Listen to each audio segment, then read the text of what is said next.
The first kindest words that I've said about Brock Purdy. I put real American dollars on Brock Purdy to win MVP.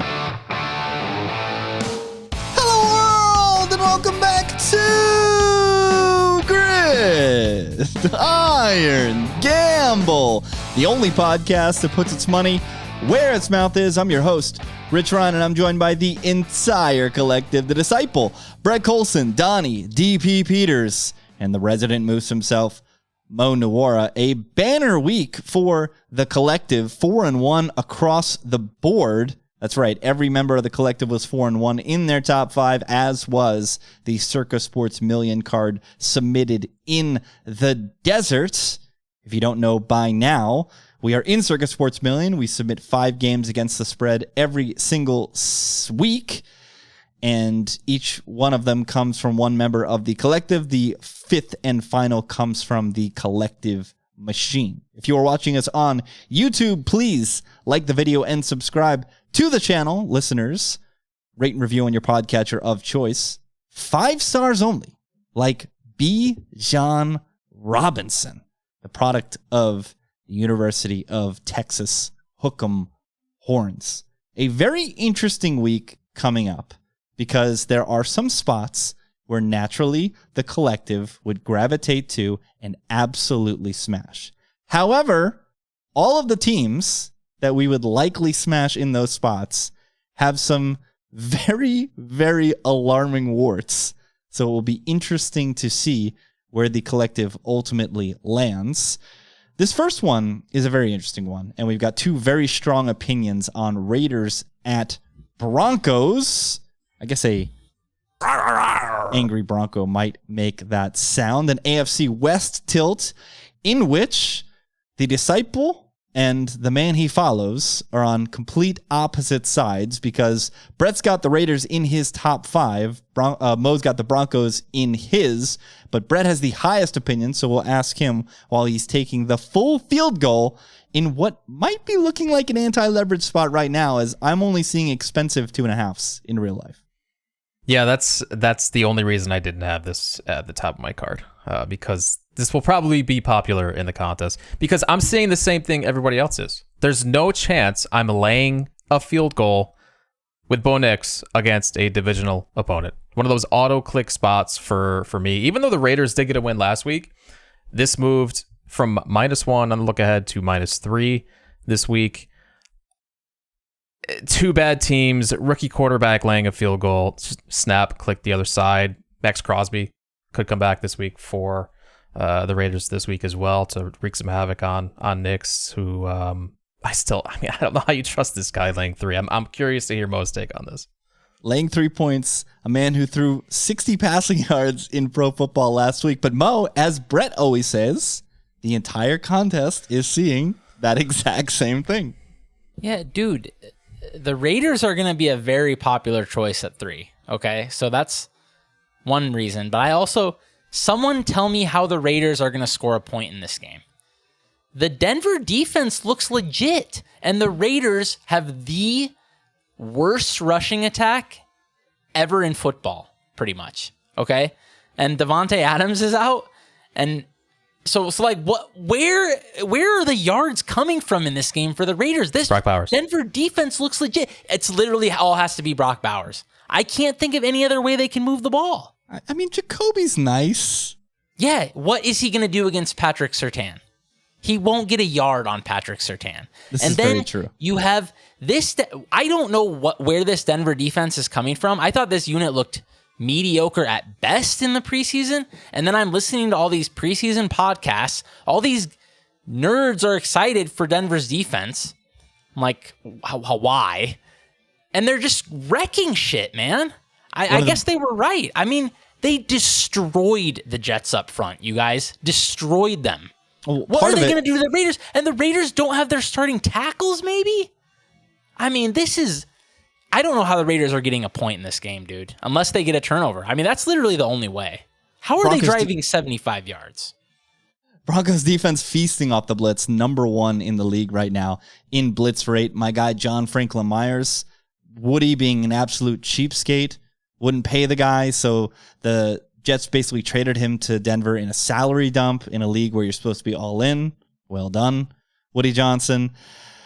Yeah, this is one of the spots that I'm talking about this week, though, where Denver riding absolutely higher than they ever will for this season, coming off of 2 road victories. But I don't think that's going to be enough to ultimately make the people in this contest click them, especially at a full field goal. This is a very expensive 2.5, so I would not be shocked to see 3 by the time lineup lock comes on Saturday. But yeah, very fascinating game in the AFC West. Let's move to the NFC, where the Packers are traveling to Los Angeles to take on the Rams. The Packers are 3.5-point favorites on the quote-unquote road. There's going to be a lot of green and gold in SoFi Stadium. Jordan Love returned from injury last week. Looked like it in the first half as the Minnesota Vikings absolutely ate up the Packers' passing attack. Christian Watson looks like, well, he will be sidelined for sure this week. A couple of other injuries on Green Bay, but that is not deterring Donnie from laying the points with LaFleur, Love, and them boys. Yeah, I don't really see how this Rams team can stop the Packers. I mean, even if Love isn't 100%, I just don't really see it. I think this offense is pretty good. I don't really know what to think of this Rams team anymore. I mean, it's Stafford, it's McVay, and then it's what? I mean, you're just kind of banking on... Okay, whatever. I mean, you're just kind of banking on them, like, in a way, pulling rabbits out of their hat, you know? And listen, they're very good. I think this is a pro Stafford podcast, as I've said many times, pro McVay as well. But I think everything to me, coupled with the fact that this is essentially a home game for the Packers. I mean, come on. Just leans Packers just kind of a roll show here. But I also think it's going to maybe be popular, so I don't know. I think there's a lot of sides that ultimately I clicked that might end up being popular that I'm kind of scared on overall. So the other side's going to be popular. Brett, the Packers soft bubbled your top 5, so pile on. I look at these 2 teams, and it's just a massive discrepancy in talent. I'm still a big believer in the Packers, even with the loss last week. I think if you play that game 100 times, even knowing what we saw last week, the Packers still win that game 60 out of 100 times. So I'm going to buy them off that loss. Another week for Love to shake some of that rust off. Could the Rams just ride Kyron Williams to another win? Sure. But if they get into negative script, even with Stafford, there's just not a whole lot of firepower to get excited about and not a whole lot to worry about here if you're Green Bay. So I do like the Packers quite a bit. Bit of a fake line here. I'm still seeing 3s in real life. 3.5 in the contest is going to make a Rams side that all these fake sharps love to line up and click. They love Sean McVay. They love Matthew Stafford. But I don't know, guys. There's 2 massive injuries on defense for Green Bay in Jair Alexander and Kenny Clark, which will allow the Rams, even as they are bereft of talent, to move the ball on the spot. This is telling me it would be 7.5 in Green Bay, which is a bit rich. And Brett, we just saw the Rams do this, granted with a lot of positive variance, against a much better San Francisco 49ers team and a quarterback not coming off of a pretty significant injury that certainly affected him last week with some very bad interceptions against Green Bay. Mo, I'll let you cap this off. I did have the Rams in my top 5, but I had them low because this is a fake number. This bubbled your top 5. Yeah, I like the Rams, but I'm scared because it's a fake number. So I think a lot of people are going to click on the Rams. I just think I watched a bunch of that game and just, dude, Matthew Stafford made some absolutely outrageous throws against the Bears when he was just under a lot of pressure. And this Packers team, they don't bring that much heat. He's going to have pockets. Like the Rams have played one horrific game where they got pasted when they basically had a practice squad offensive line. And they're just playing solid competitive football every single other game besides that. So I'm just willing to throw that game out and just say, why are they getting 3.5 at home? That's just too much for me here. They should be able to move the ball here. And guys, I think the Packers are overrated. I mean, they have a lot of injuries. I don't rate them as highly as Brett does. I don't know. They're just like a fine team. I mean, they've beaten some really bad teams, and then they've faced tougher competition, and they were down 28 to the Vikings, and they couldn't get a single stop against the Eagles. So, I mean, I think the Packers are good, but like people think that they're awesome because Jordan Love is throwing for 400 yards. I mean, they were buried in that game.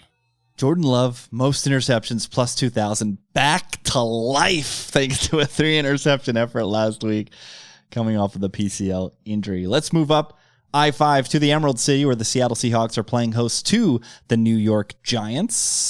The Hawks are minus 6.5 in the contest, but I think this one might push 7 because Malik Neighbors has been in the concussion protocol this week, and he was not a limited participant in practice today, which he needed to be in order to become eligible to come out of the program by Sunday, at least by my understanding of the concussion protocol. So I think we will see an out designation either tomorrow or Saturday. And with him commanding, 40% of the targets in this offense, I don't know how this doesn't get to a full 7. Well, what about the yards? Yeah, even more than the targets. How what's his like ratio of yards to the rest of the team?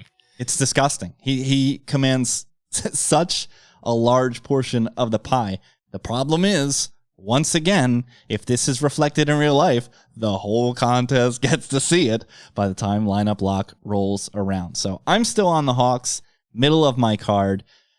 It's just one of those where even if we get to a spot where this looks like the leverage, Brett, do we really want a Malik Neighborless Giants team on the road in Seattle with Daniel Dimes? No, I don't feel good about it, but it really just comes down to Seattle's going to be an extremely popular play if this does get to 7 or even north of 7 with Neighbors out. So that was it. This is bottom of my card. Just we had to pick a side, and I took Giants. Yeah, nobody has very much conviction here. Mo and I both had the Seahawks in the middle, but Mo, I think you're going to have a similar argument as to me as to why you couldn't get this in your top 5. Yeah, I'm definitely like wondering. I think we're going to see what a difference Malik Neighbors makes here, man. I mean, I've watched the Giants so much because I keep betting on them, and they keep coming through for me. So I'm just like, I feel like I'm dialed into the Giants, and I know when I'm watching the Giants, this is their entire offense. I mean, there's other situations where you're like, okay, Devontae Adams goes out. Well, Brock Bowers, Jacoby Myers, these are acceptable NFL level weapons. I mean, I love Wan'Dale Robinson because he's racking up points for me on garbage PPR in multiple leagues right now. But let me tell you guys, he is vastly out of his depth if he's the WR1. That guy is not good. And nothing positive is going to happen for this offense without Malik Neighbors. It's like extra bad too, because if they roll coverage Robinson's way, like he's not going to be able to separate from any sort of pressure that I don't want to call him McDaniel. It's kind of like when McDonald. Eli was like reborn with Odell Beckham, and then Odell Beckham's gone, and Eli's just worthless again. It's just I think we're gonna see Daniel Jones very quickly turn back into a pumpkin here. Yeah, I think Giants team total under might be the look here for your real life betting experiences. Final split game: Cowboys at Steelers. The Steelers are 2.5-point favorites. They were 1-point home dogs on the look ahead. So the Cowboys win. The Steelers lose, and yet the market says we're done with Dallas. We're folded. Cards are in the muck, and Brett, you're ready to scoop them up. They couldn't make your top 5. They soft bubbled, but you're interested in Big D this week. Oh, I didn't put them top 5. I thought I did. Anyway, I do like Dallas, but man, these injuries. This isn't even Dallas. It's defense, especially. This is not even Dallas, but Justin Fields laying points, I don't think Fields is the guy who can take advantage of all these injuries. Like, yes, Pittsburgh should have success running the football, but how comfortable do I feel backing a team that relies so much on his ground game, laying points? I just not Not very comfortable. And it's still Dak and CD getting points against a team that's going to have a hard time keeping pace if they do fall behind. I think Dallas has enough success here through the year to keep this close, and oftentimes they just win outright. So I do like Dallas. Donnie's got the voodoo. The Pittsburgh Steelers soft bubbling his top 5. Yeah, you guys mentioned the injuries on the Dallas defense. I think the Steelers can just line up and run it straight. I have concerns about Dak Prescott, and a pretty one-dimensional on like multiple fronts. One, I think Dallas can only really pass the ball. They don't have much of a run game. 2, I think really that pass game is just CeeDee Lamb. So, I mean, I know Brett's freaking out over there. I know, Tomlin's defense, like they always just do what they do, right? And it's not the greatest, like, mesmerizing thing to confuse Dak Prescott, but I don't think it takes much against Dak Prescott. I think if the front can get after him, that can cause a lot of issues. This is a tough road spot, tough place to play. I mean, I just feel like this is really one of those spots we're going to come out of this week and be like, Dallas is a fraud team. They like the Steelers aren't the greatest team, but they're pretty solid.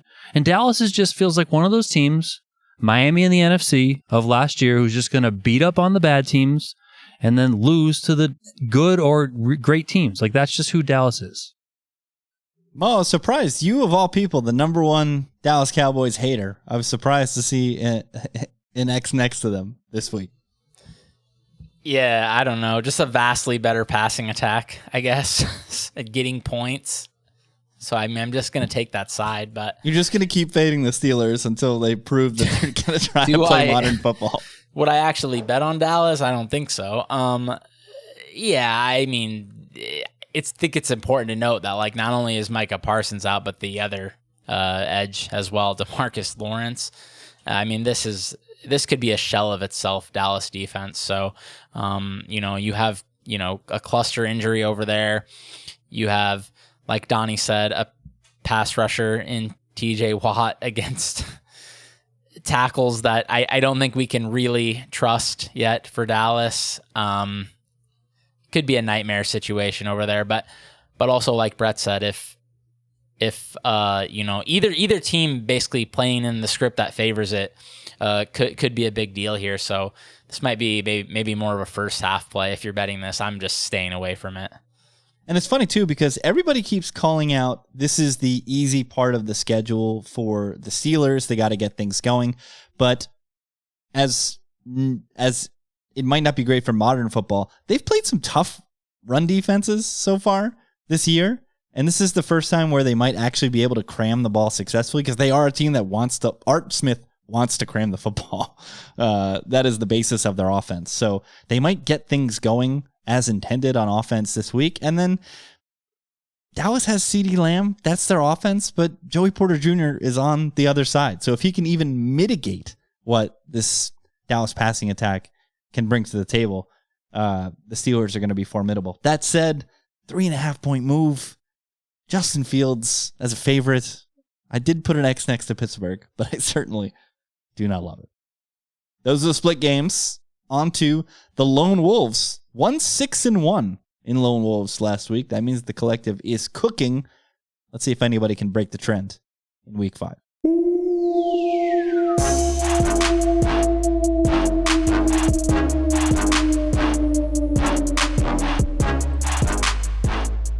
Donnie went 4-1 last week. His only loser, unfortunately, went on the card as he shakes his head.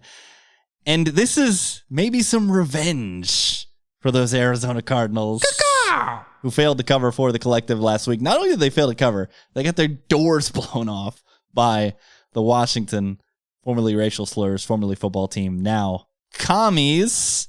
And now Donnie's laying all the wood. A full touchdown with the San Francisco 49ers and has Brock Purdy and them boys in his top 5. Yeah, quickly on the top 5 thing. I mean, it ended up there based on like me hating everything else and constantly moving things down, and this one like moved up. But I will say, in conjunction with that, is that I kind of feel the most confident that the Niners can just hang a massive number and cover this somehow. I know there's a lot of talk out there about 6-point dogs or greater, and how successful that they've been. In a way, I wanted to click the 49ers last week against the Patriots, but the fact that there was a 10 on the other side, I was like, I can't not take these points. But I felt like the Niners could score whatever they want. I feel like here the Niners can score whatever they want. And I feel like the Cardinals have an atrocious defense. And the Niners are just doing whatever they want with people. Brock Purdy looks pretty good. Like, they should have the offense pretty intact for this one. Like, I just don't see how the Niners don't just basically name their score, and then it's just going to rely on, can the Cardinals execute on offense enough to stay within a 7-point spread? I don't know. I feel like this could just be an absolute blowout. And personally, I have to rethink how I was coming into the season on the 49ers, that I thought were going to take a bit of a step back, but I think that they're kind of rounding into form, and I personally have liked what I've seen from Brock Purdy. So I don't know. I feel like they could easily hang 40 plus here, like without really trying. I mean, the Cardinals defense is that bad. So I want to first start by giving Brock Purdy his flowers. He's been excellent this season, okay? With guys injured, very important pieces to this offense missing, Brock Purdy has looked fantastic this year. So I just want to first say the first kindest words that I've said about Brock Purdy in the history of this pod. So much so that I put real American dollars on Brock Purdy to win MVP today at plus 1,400. Look at this guy's last 4 weeks. This better be the lead to the episode on YouTube. This is what this needs to be. How much do you hate Shanahan? My God, dude. I mean, Shanahan just calls the plays. Somebody has to go out there and execute. Is Shanahan above 500 yet as a head coach? He had some bad ones in there to start. What has Shanahan done when it matters? A lot of double-digit losses. A lot of blown dicks all over the place. How many NFC championships does he have to win? Congrats. No one remembers that, buddy. Yeah, Sorry, exactly. No one remembers it. Unless you go to 4 Super Bowls and lose. That's the only time they remember it. All of that being said, I'm going to take the team that lost by 40 last week against the team that covered as double-digit favorites last week. And like Donnie said, in a week where I didn't really like much, this just kept creeping up and found a way into my top 5. Now, that being said, in a game where the total is 50, which is meaningful in a season where there's no points being scored, the 7 points for the Arizona Cardinals are not as impactful as they are in other games, because the Niners could Wisconsin themselves running straight to 40 points in this game. So I don't love it, but in a game where there are teams on bye and we need to put 5 games in our top 5, the Cardinals found a way to creep up there. One big injury for the Cardinals is Garrett Williams. He's played very good outside corner for that team. That would be a big miss for a defense that already stinks to not have a guy that's playing well on the outside. And a big injury for the Niners. He likes Star Wars. I just saw Chris Conley at the top, so I had to play the sounder for the OG listeners. We move down Donnie's, not card, but well below his, I think this is like his 3rd selection, where he is taking the home dog in this spot, the Cincinnati Bengals, catching 2.5 points at home against the Baltimore Ravens. Cincinnati got right last week against one of the worst teams in football in the Carolina Panthers. But Donnie, you are fading the team. If it wasn't the Commies, the Ravens absolutely blowing doors against Brett's beloved Buffalo Bills, the best team last week. Yeah, I mean, I'm just selling a bit of Ravens. I don't think they're as good as they showed last week, so I think this is going to be one of those division matchups that we see time and time again that is just extremely close, familiar teams. I think the Bengals are showing signs of getting right on the offensive side of the ball. They've shown better more recently, so I think that's a promising sign for them. Whereas the Ravens, I kind of just feel like they are what they are. I don't know. Last week was more on the Bills than on the Ravens. I mean, Derrick Henry went off. Like, what? I mean, come on. I don't know. It feels like a lot to lay 2.5 here, but again, it's super low on my card, and I'll just take the points and I guess hope for the best.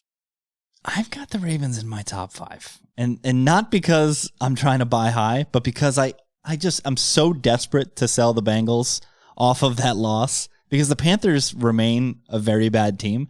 And there were moments in that game where it was a neutral script for the majority of it. It wasn't like the Bengals went in and just trounced the Panthers. Like, they were only up, I think, half yard in net yards per play. This just is not the Bengals team that everybody promised you they were going to be. They're not as electric on offense, and the defense really just flat out stinks. I mean, Andy Dalton came off the couch and was just moving the ball with Xavier Legette as WR1. Like, this Panthers offense is not impressive in any way, shape, or form. And there were drives where they were moving it like a hot knife through butter. So I think the Ravens attack can continue to get right against a very porous defense. And in a week, again, where I didn't love much, this did find a way into my... I have a very, very solid top 3 this week. Very solid top 3. And then the 2 behind it are not as much. But the Bengals did creep up into that top 5. The final one... Shoot, do I have the sounder here? I may not have it. I do.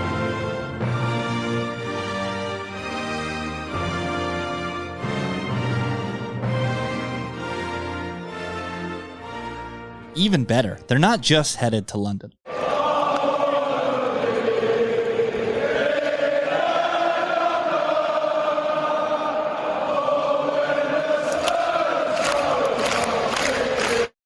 The Tottenham Hotspur Stadium, the pride of North London, will play host to the Minnesota Vikings and my beloved, so many sounders.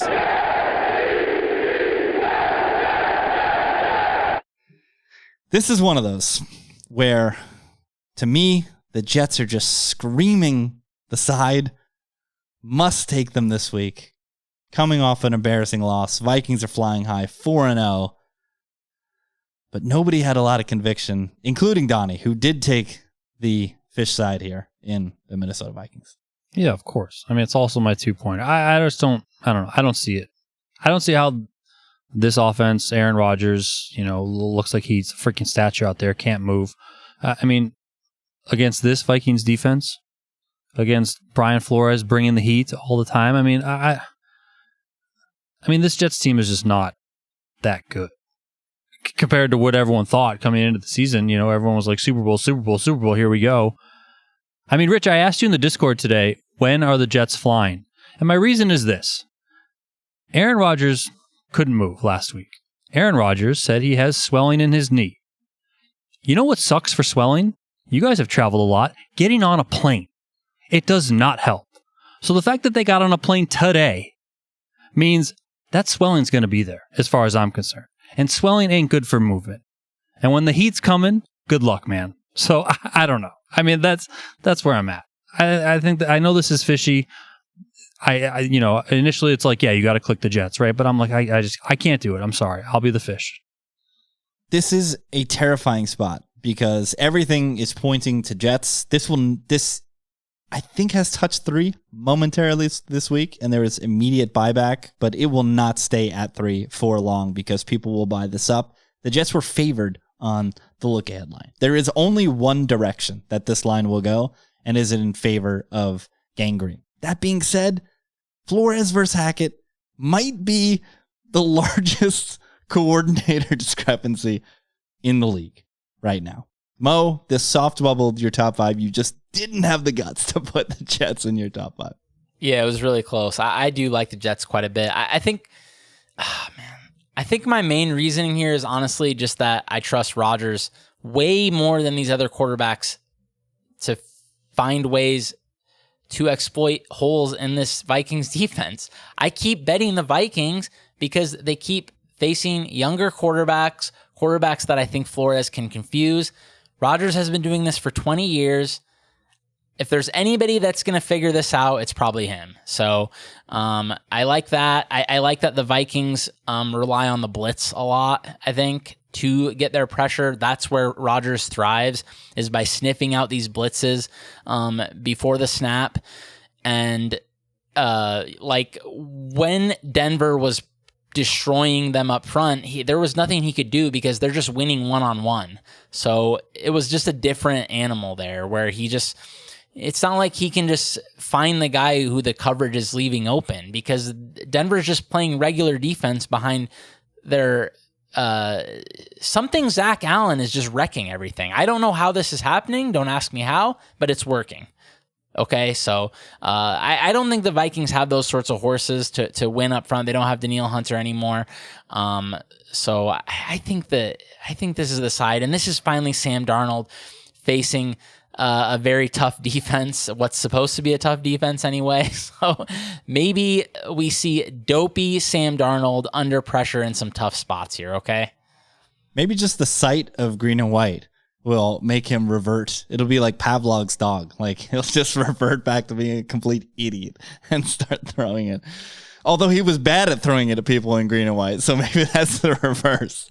Maybe he'll have superpowers and throwing it away from Jets defenders. All right, let's keep it in the AFC East. Miami and the Dolphins, the greatest football team. Because Brett is taking the Miami Dolphins in a pick'em against the New England Patriots in a game where nobody has any opinion whatsoever, because how can you with these two football teams? Brett, take it away. Yeah, I don't have much here. It's really just Huntley with another week of practice and chemistry with this unit, these playmakers, and I buying them at their absolute bottom. That's pretty much it. Okay, the most interesting part of this game is, Donnie, we've been hearing this drumbeat all summer that this was the week. This is the week that Drake May could be the starting quarterback for the New England Patriots. That doesn't seem like it's going to come to fruition. It would be a surprise if all of a sudden later in the week they make this announcement, but this seems like a very soft landing spot. But everyone's so worried, and with good reason.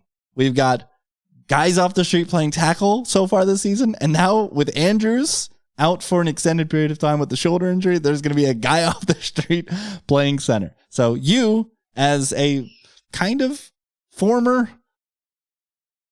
wishy-washy Patriots fan, former works. What are your thoughts here about Drake May getting under center for New England? I think that it benefits Elliott Wolf and Alex Van Pelt to not play him. Those two, I believe, have history together going back to the Browns, I believe. But basically, it can preserve them another year in their roles if they don't play him.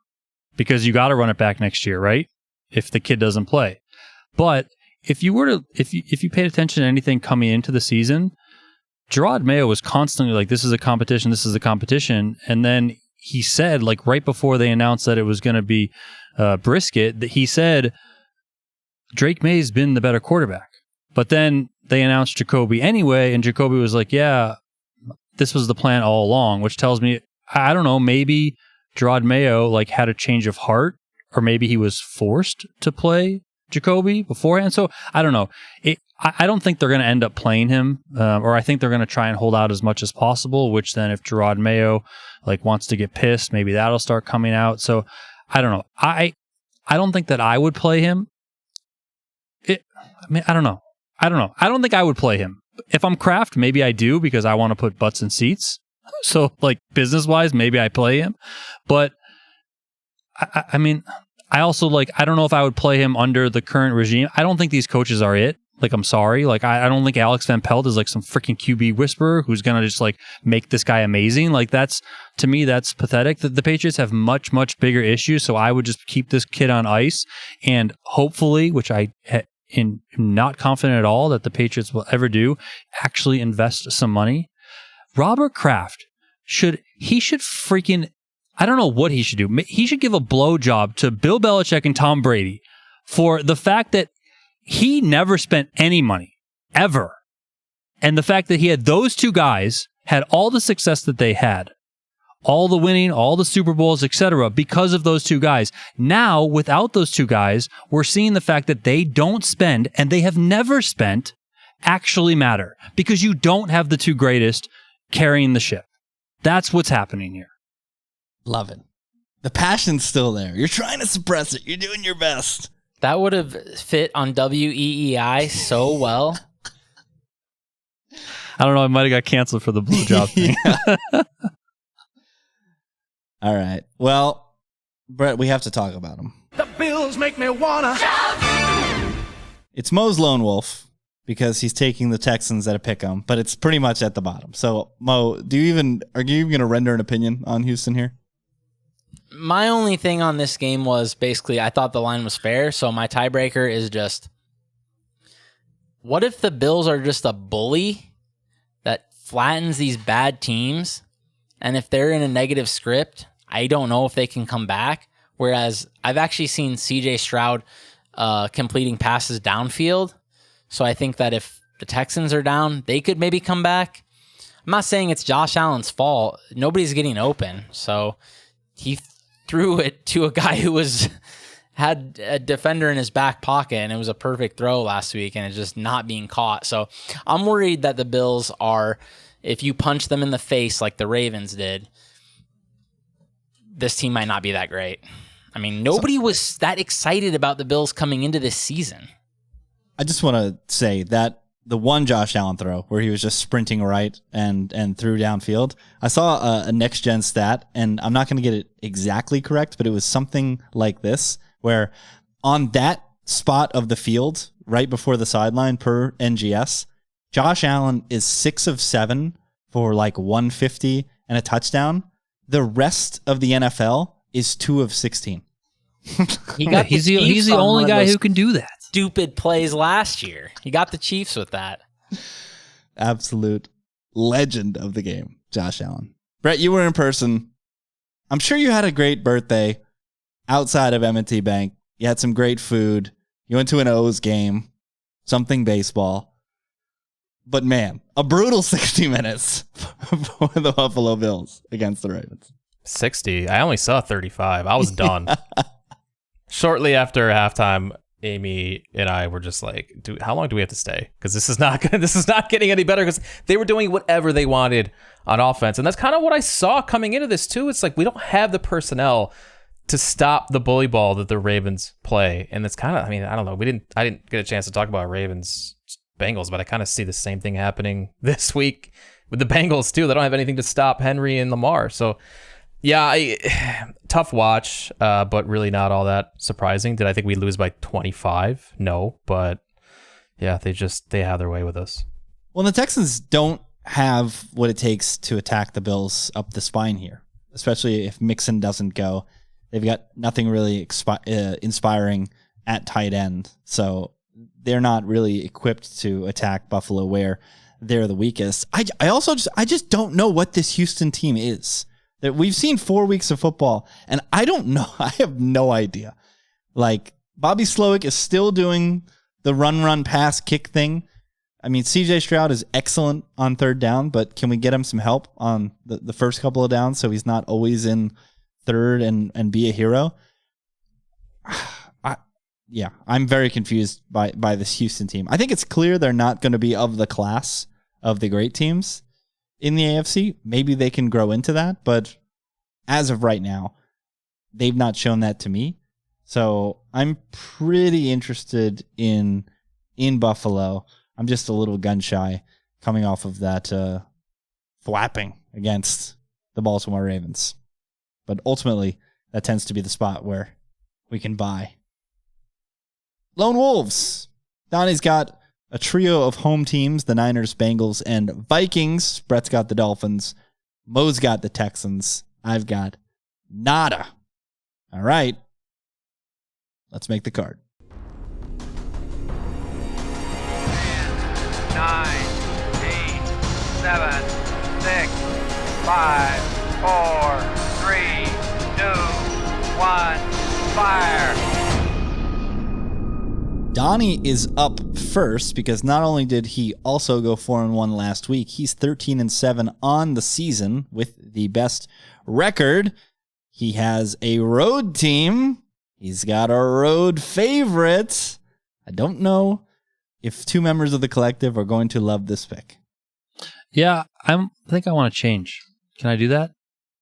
I mean, if there's a lot of, I didn't like a whole lot of stuff. So my pick would be the Packers, but I don't know. I'm really not confident this week at all. So your third pick is a consensus game that we have not gotten to yet, which we will in a moment.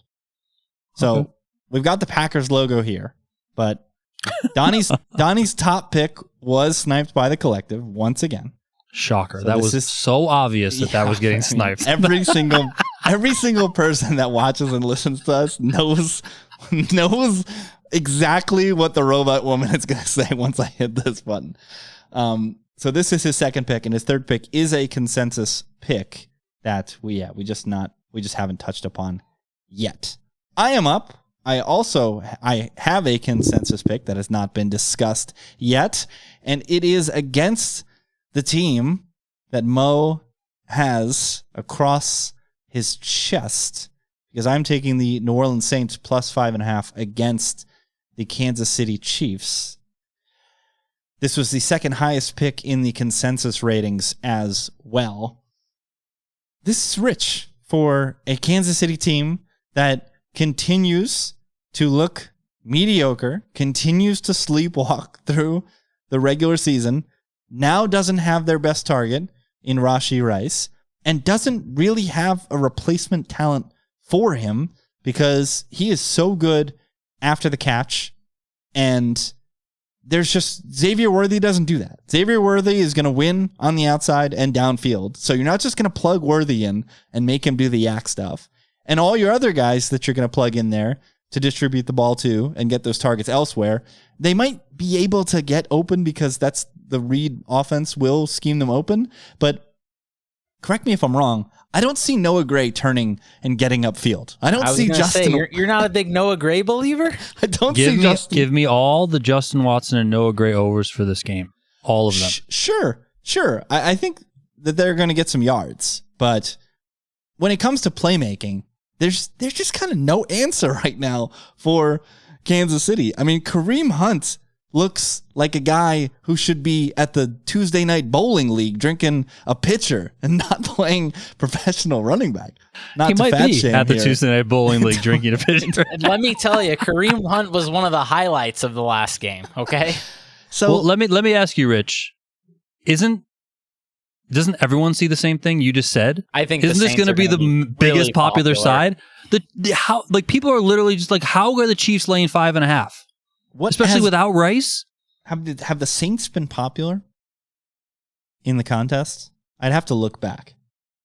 Because the Saints started off hot, but clearly against bad teams, right? Or at least it's trending in the direction of Dallas being more mediocre than being good. So them blowing the doors off Carolina doesn't really count whatsoever. And Dallas certainly doesn't look as good as it might have indicated pre-flop.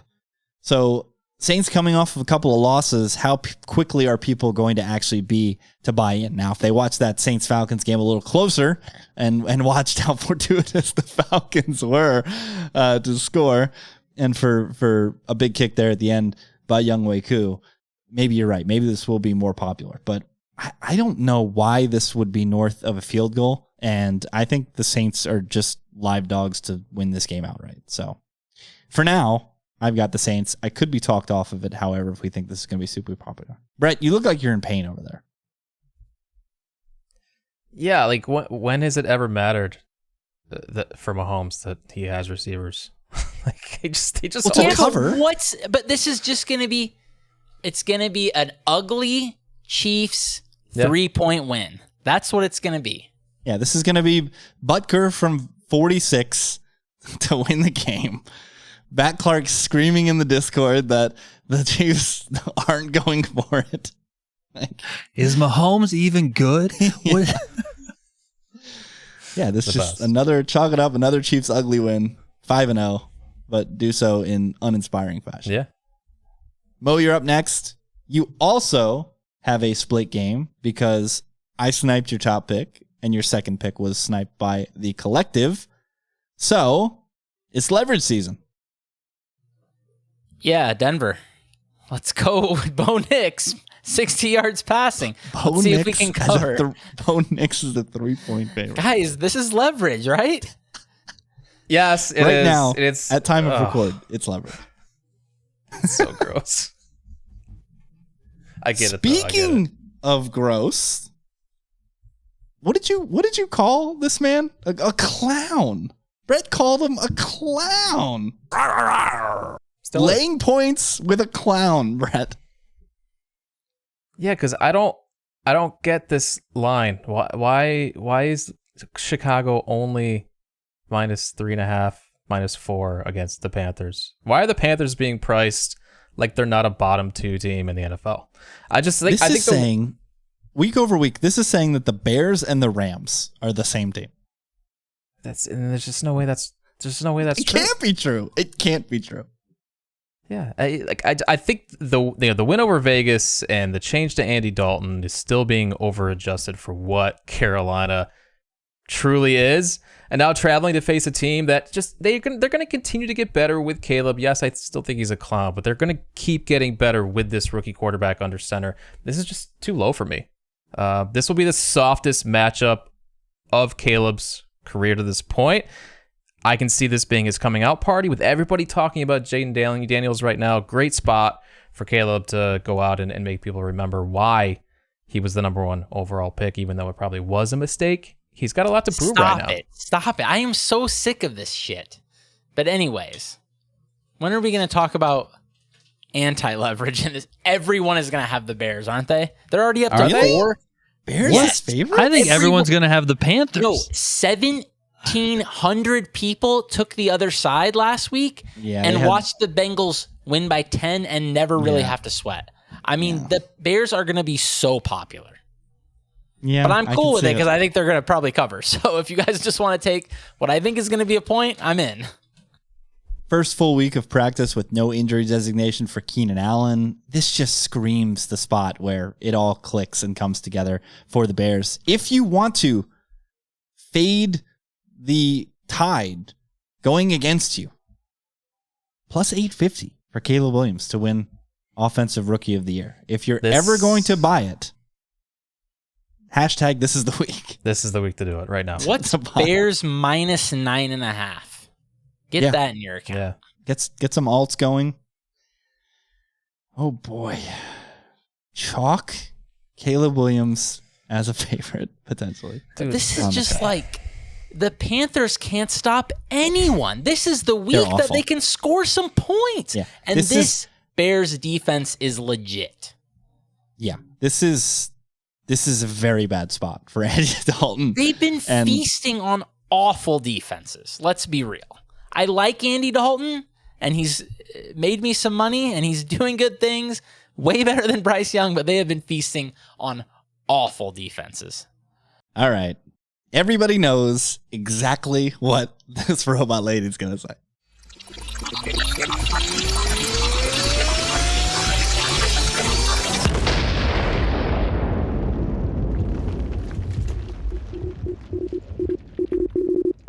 The collective chooses the Cleveland Browns.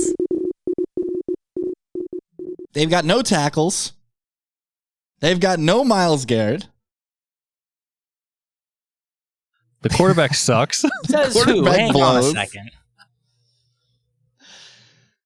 But coming off of a week where Jaden Daniels is currently, where is he? He's got to be top 5 in MVP odds right now. Stone Cold Lock, everybody says, for Offensive Rookie of the Year. He's already accrued more EPA, or is about to. I think he's 1 EPA away from accruing as much EPA as CJ Stroud did the entire season in 2023. Jaden Daniels has been crowned. He's the next big thing. Commanders to the playoffs. Commanders to the Super Bowl. Commanders haven't punted since the Declaration of Independence. Cliff's a genius again. Cliff's a genius. Horizontal raid for the win. Like Brett said, how could you ever click Caleb Williams if there was another draft? It's been 4 games. Man, I hate it. I'm not saying Jaden should have been the number 1 pick either. I'm just saying Caleb probably shouldn't have been. What's the take then? This is an electric take. Who's Yeah, number what? one then? Who's number one? Oh, we haven't seen Drake Neighbors? May yet. Drake May? Probably Neighbors, honestly. Gotta Probably be Neighbors. Gotta be Neighbors. That dude is insane. Imagine if Neighbors was on a competent football team. How insane that dude. Guys, I know you're laughing out there. This is just idiotic.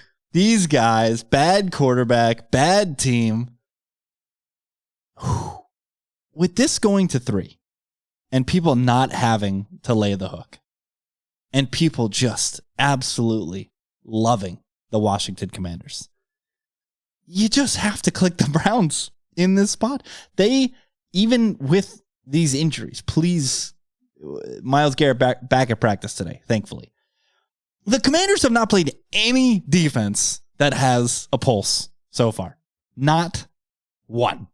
So now they play an actual professional football team and they're favorites by a field goal. Yeah, we have to do it. There is no other course of action than putting the Cleveland Browns on the card. This was And if there's everybody's. If there's a week for Deshaun, too, Dude, this is it. Also, by the way, complete screw job in Vegas last week. The fakest holding penalty you will ever see on an 80-yard touchdown to Amari Cooper. Probably Deshaun Watson's best throw of the season. Now, we did benefit on a fumble 6, okay? We did have Zamir White be a complete moron, and the Browns scoop it up and score. So I'm not going to completely push that under the rug. But the Browns were in a spot last week where they could have won outright against the ultimate win-win for the Gipper Raiders spot. So, yeah, everybody's top 2. Mo and I had the Saints as our top pick. Brett and DP had the Browns as their top picks. Nobody's worried, right? DP, are you at all worried about having your boy, Deshaun Watson? Of course you're worried. They could just, but it doesn't matter. If the Commanders cover, then the Ravens will be my number 1 pick next week. I mean, I don't know. What do you want me to say?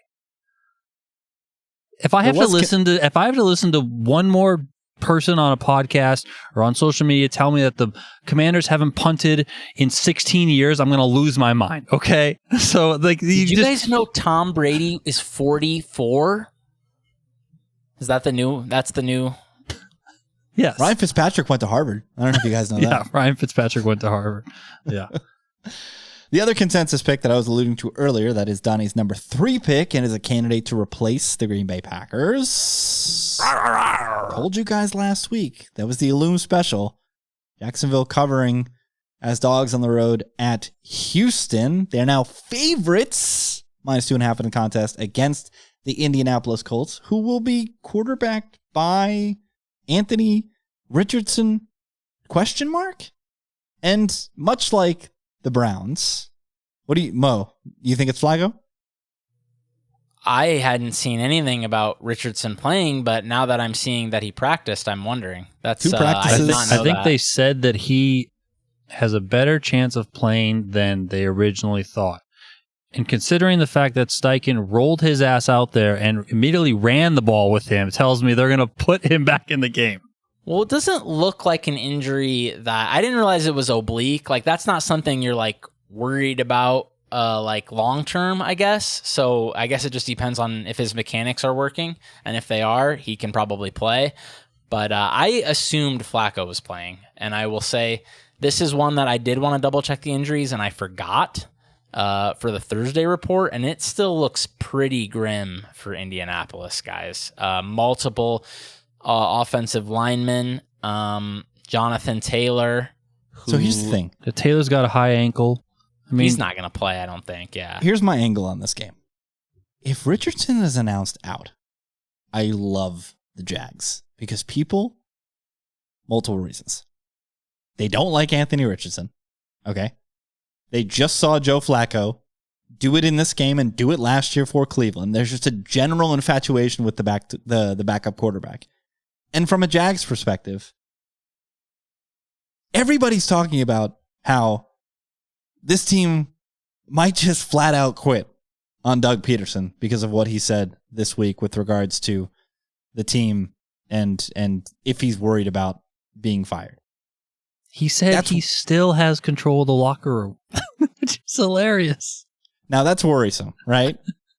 But if there's ever a time to buy, the absolute nadir is when the Q word is being thrown around. And this certainly could be the spot for Jacksonville. So, DP, it'll be up to you. It is your pick. It's brutal because... Yeah, I'm going to Jags. Wow, there it is. There it is. There it is. Change the little logo, whatever you do down here. It'll be changed. When you do that, when you circle your hands... This is me circling the Jaguars wagons. Someone correct me if I'm wrong, but did the Colts not go net negative with Joe Flacco in the game?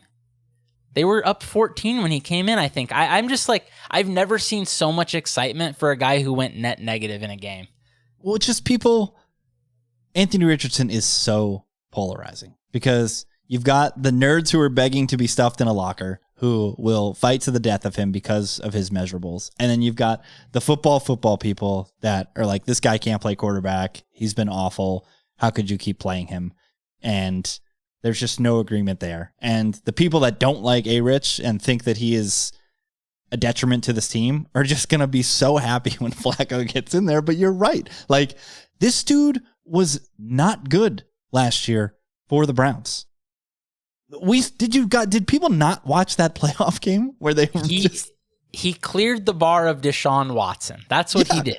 Congrats. That's all he really had to do, yeah. Yeah. The guy with a wrecked shoulder who couldn't complete forward passes. He was better than that. Congrats. So I like the switch. Let's go, Jags. All right, let's get out of here with some Survivor. I'm going to be listening very intently to you, Mo. You write the article every week over on thelines.com because I'm in a tough spot. In my league, a lot of people took the Niners last week, not all of them. So the Niners are going to be a very good option for me this week against the Cardinals. But I'm wondering if there's going to be any pivot spots in what looks to be a pretty tough week 5. Yeah, dude, this week is super interesting. Unfortunately, I don't have a lot to say because availability is like so big this week. It just comes down to the availability of the Niners and the Seahawks, I think. But like, that's what's so interesting about this week is if you made it this far, you probably use the Niners and or the Seahawks. So the people that use both are in a really tough spot. Yeah, and like, I don't know, Josh was asking me, he's deep in one, and you know, I think the Bears are an acceptable pivot. My problem there is I think a lot of people will pick the Bears. And do I trust the Bears? Not necessarily. It's hard with that offense. It gives you a low floor, right? When you're like, offense is that bad. But yeah, I do think the Bears are an acceptable pick. If you want to dig deep, I like Denver, dude. I just don't think the Raiders can get a yard on this team, but... I mean, I've been so wrong about everything this year on Survivor, so probably just take the Raiders in that case. So, yeah, I think, availability is going to be massive this week. You have to look at which people in your team or in your league have Seahawks and 49ers left and then see where that's going to take you because, man, I love the Seahawks with Neighbors out, but if you made it here, you probably picked them in week 1 or 3 or whatever when they faced, I don't know, Skylar Thompson. Yeah, I had Hawks week 1 against the Broncos, survived by the skin on my skin of my teeth. And then last week in this pool, you can only pick against one. So I picked the Bengals against the Panthers. So the Bears pivot is out. So I just have to take the Niners this week. I think they're going to be like half owned, which is gross. They were 40% in most places last week, though. That's the thing. So it's like, it just depends on who's got the Niners left. You got to check. But yeah, well, I think 43%, so many people, I think, circa. So many people, again, you can only pick against once in this pool. So many people picked Cincinnati week 1 that they couldn't pick against the Patriots last week. So that's why San Francisco wasn't as highly owned. So yeah, I think I'll end up going Niners in the spot with no real pivots available. Tough week though. Brett, what are you looking at over there? I took the Jags in company Survivor. I just like that. This is an absolute must show up spot. against a division rival. Like they're the last winless team in the NFL. Is that different than must win? Must show up? Is that like a different tier? that's Like, is that We got to get Mickey Dolph we need to rank this adjudicate the difference between must show up and must win. I mean, most of the players must show up if they want to get a paycheck. That is true. Like they have to show up. But yeah, it's a pretty gross week for Survivor. All right. Well, I hate to say it, Mo, but I think you're over 7.5 in Mets Brewers is not. I didn't fire that. Oh, I thought you put it in Bets Fired over No, on I the Gridiron kinda Gamble liked- Discord, bit.ly/Discord Moose. I thought you did. I thought you said over 7.5. I could be wrong. Drake London. No, Well, the listeners should definitely go there to see if Mo did in fact That's post right. it in the Discord channel. That's then right. I'm just another scumbag tout. I kind of liked the Brewers, but I didn't end up pulling the trigger. This is going to be squeaky bum time. We're zeros every frame. Bottom of the fifth now with 2 outs. There's nothing about this game that is going to be comfortable at any point in time as a fan of the Metropolitans. So, going to go sweat this one out. Thursday Night Football starting right now. And we hope you guys enjoy all of that. Enjoy this. The sports equinox is upon us with baseball playoffs and college and pro football in full swing. Basketball right around the corner. So you guys enjoy your time this weekend. Follow these guys on Twitter at Brett Colson, COLLSON, at Donnie_Peters, and at Mo Nawara, NUWWARAH. I'm at Rich T. Ryan. Absolutely need 5-0. Let's get to a winning record in the contest. See you guys next week. Peace.